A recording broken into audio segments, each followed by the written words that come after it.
First ever factory outlet Mukunda jewelleries KBHP Somajiguda Suchitra Hanamkonda Kothapet Chandanagar Khammam.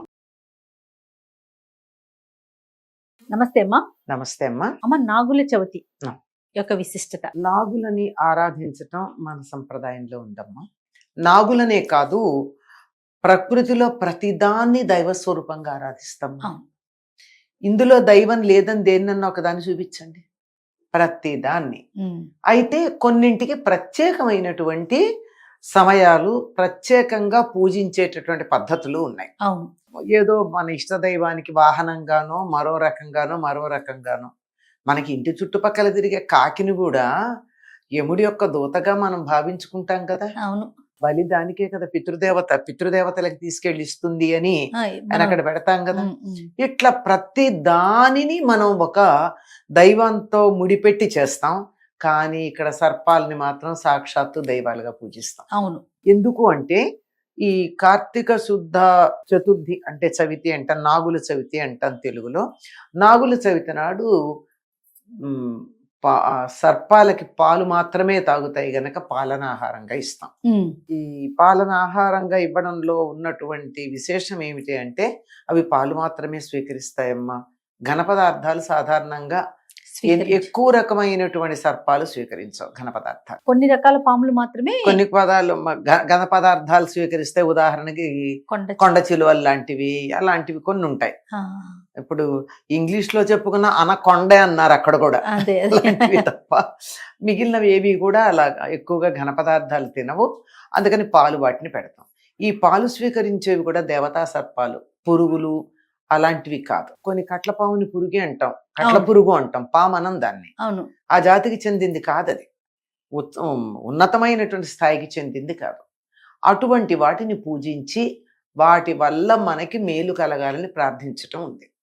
ఇప్పుడే ఎందుకు చేస్తాము అని కూడా చాలా మందికి సందేహం. చవితి రోజు ఎప్పుడు ఎందుకు చేస్తాము అంటే ఈ సమయానికల్లా చుట్టుపక్కల పొలాల్లో అన్ని వరంతా కోతలకు వచ్చేస్తాయి కదమ్మా. ఇంటికి పంట రాదు కానీ కోతలు కోసేయడం, నీళ్లు పెట్టడం ఆపేస్తారు వరి పొలాలకి. అలా ఆపేసినప్పుడు ఏమవుతుంది, అక్కడ ఉండేటటువంటి కలుగులన్నీ బయటపడి లోపల ఉన్నటువంటివన్నీ బయటకు వచ్చేస్తాయి. పాములు అవన్నీ ఆశ్రయం లేక అవి మన ఇళ్లల్లోకి రాకుండా వాటిని ప్రార్థించుకుని మేమే పాలు పోస్తాము అని చెప్పి వాటికి పెట్టడం. పాములను ఎందుకు ఆరాధిస్తారండి అంటే వాటిని మించిన యాంటీ రోడెంట్స్ మరొకట్లేవు. ఎలుకలని అదుపులో పెట్టాలంటే పాములే ఉండాలి. అవును, లేకపోతే అసలు ఎలుకలు మామూలు, వాటి అభివృద్ధి మామూలుగా ఉండదు. అందుకే లెక్కల్లో కూడా కొన్నిటికి లెక్కలు చెప్పాలంటే గబగబా చెప్పడానికి ఎలుకలనే లెక్కలు చెప్తారు. అంత అధికంగా అభివృద్ధి చెందేటటువంటిది. వాటిని అదుపులో పెట్టాలంటే పాములు. వీటికి అవి కూడా ఎందుకు ఉండాలంటే అసలు ఆ జాతే లేకుండా చేయొచ్చు కదా. అంటే పర్యావరణ సమతౌల్యత దెబ్బతిందు. ఇది సామాజికంగా ఆలోచిస్తే. కానీ నిజంగా ఆధ్యాత్మికంగా కనుక చూసినట్టయితే మన శరీరంలో ఉండేటటువంటి శుక్రధాతువుకి ఆధిపత్యం వహించేవి సర్పాలు. శుక్రధాతువుని ఎలా ఆరాధిస్తాం మనం? దాన్ని తీసి ఆరాధన చేయలేం కదా. వాటి మీద ఆధిపత్యం కలిగిన సర్పాలను ఆరాధిస్తాం. అందువల్ల సంతానం లేనటువంటి వాళ్ళు నాగప్రతిష్టన్నా చెయ్యండి, లేదా సర్పాలనన్నా ఆరాధించండి, అప్పుడు మీకు సంతతి కలుగుతుంది అని చెప్తారు. అలా కలిగింది అని చెప్పిన వాళ్ళు బోళ్ళు మంది ఉన్నారు. అవును, ఉదాహరణలు ఉన్నాయి. అంటే దీని వెనకాల మాకు సైన్స్ ఎట్లా అండి అంటే మీ సైన్స్ తర్వాత మీరు ప్రూవ్ చేసుకోండి. మేమేమో ఎక్స్పెరిమెంట్ చెప్తున్నాం, రిజల్ట్ చెప్తున్నాం, ప్రాసెస్ రీజను మీరు ట్రై చేసుకోండి. కానీ ఎంతో మంది మాకు రామేశ్వరం వెళ్ళి నాగప్రతిష్ఠ చేసి వచ్చిన తర్వాత పుత్ర సంతానం కలిగింది అని చెప్పిన వాళ్ళు చాలా మంది ఉన్నారు. అంటే ఈ లోపల ఉన్నటువంటి దీన్ని ఆరాధించేటటువంటి పద్ధతి.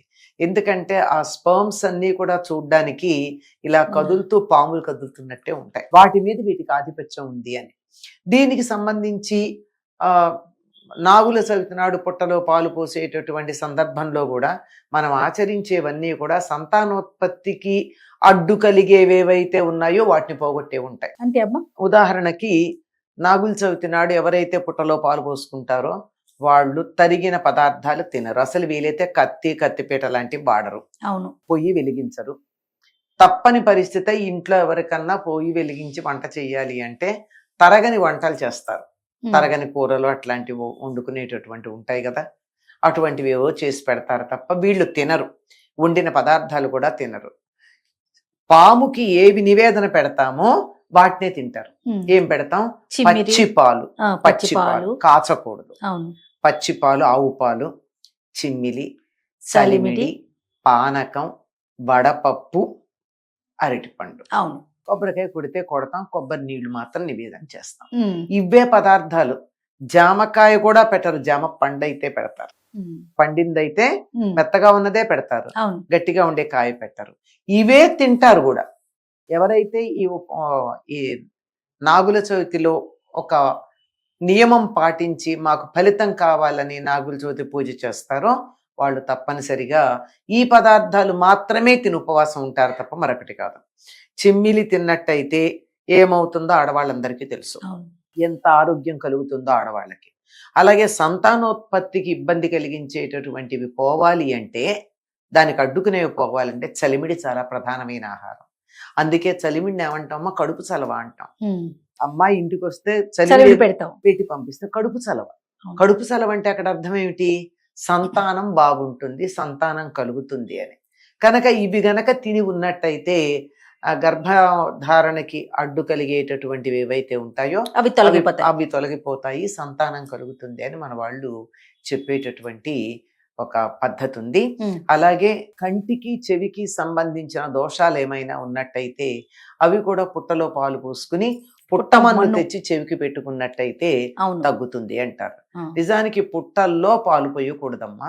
పుట్ట దగ్గర పాలు పెడతారు, ఒక మూకుడు తీసుకెళ్లి ఆ మూకుట్లో పాలు అక్కడ పెడితే లోపల నుంచి పాము వచ్చి ఆ పాలు తాగుతుందని తప్ప పుట్టలో పోసినట్టయితే పాముకి చీమలు పట్టచ్చు, అసలు పుట్ట తయారు చేసిన చీమలే దాంట్లో పడి చచ్చిపోవచ్చు, ఇబ్బంది కలగచ్చు.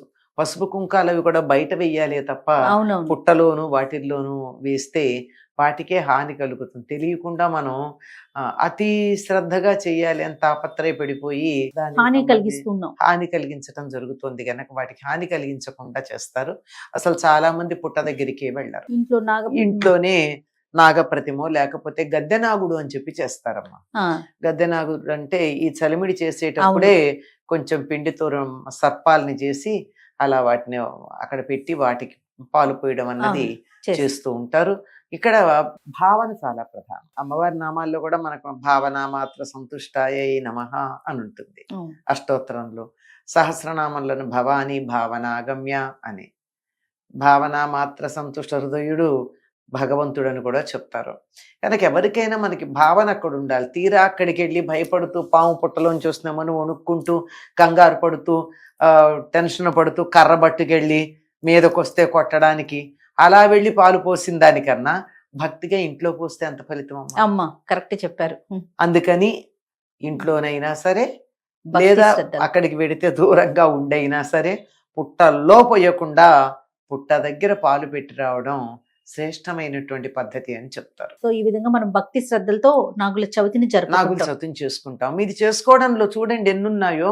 భక్తి ఉంది, మనకి ఆరోగ్య సిద్ధాంతాలు ఉన్నాయి, పర్యావరణ స్పృహ ఉంది, ప్రకృతిని పూజించటం ఉంది. ఎన్నున్నాయమ్మా. ఏ పండగ తీసుకున్నా మనకు అన్ని మనతో ఉన్న ప్రాణులంతా కూడా భగవత్ స్వరూపాలే అని భావించటం. సంతోషం అమ్మా. నమస్తే. నమస్తే అమ్మా.